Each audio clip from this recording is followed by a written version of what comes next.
In the bustling city of Tus, in the heart of 11th century Persia, a boy named Abu Hamid Muhammad ibn Muhammad Al-Ghazali was born. He would grow to become one of the most influential thinkers in Islamic history, revered as a philosopher, theologian, mystic, and reformer. But his journey wasn't one of steady prestige. It was a turbulent quest for truth that led him from academic fame to spiritual crisis, and finally to profound insight. As a young man, Al-Ghazali was brilliant, his mind was sharp, his memory vast, and his hunger for knowledge insatiable. He studied Islamic law, philosophy, theology, and logic. By his early 30s, he had risen to become the leading scholar at the Nizamiya School in Baghdad, one of the most prestigious academic institutions in the Islamic world. But something was missing. Despite his outward success, Al-Ghazali was plagued by doubts.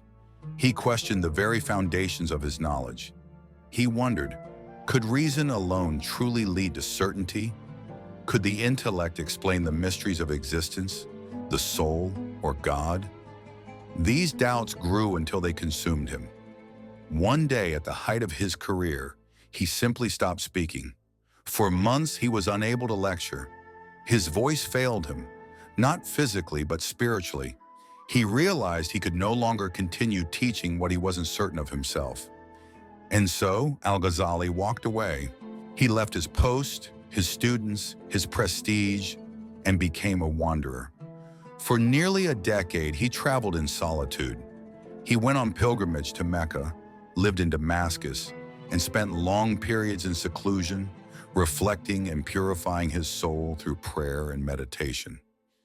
During this period of spiritual retreat, he discovered the heart of what he believed Islam truly was. Not just a set of legal rules or theological arguments, but a living path of inner transformation. He turned toward the Sufis, the Islamic mystics, who emphasized humility, sincerity, and love of God above all else. His greatest work, Ihya Ulum al-Din, the revival of the religious sciences, was the fruit of this inner journey. In it, Al-Ghazali sought to unify the outer practices of Islam with its inner meaning. He wrote about prayer, charity, fasting, and pilgrimage, but also about intention, sincerity, ego, and the purification of the heart. He warned against blind ritualism and hollow legalism. For Al-Ghazali, religion without spirituality was like a body without a soul. But he didn't reject reason. In fact, he wrote extensively to counter philosophers who denied God or the afterlife, particularly in his famous book, The Incoherence of the Philosophers. He argued that while philosophy had its place in logic and ethics, it failed when applied to metaphysical truths that lay beyond the grasp of the human mind.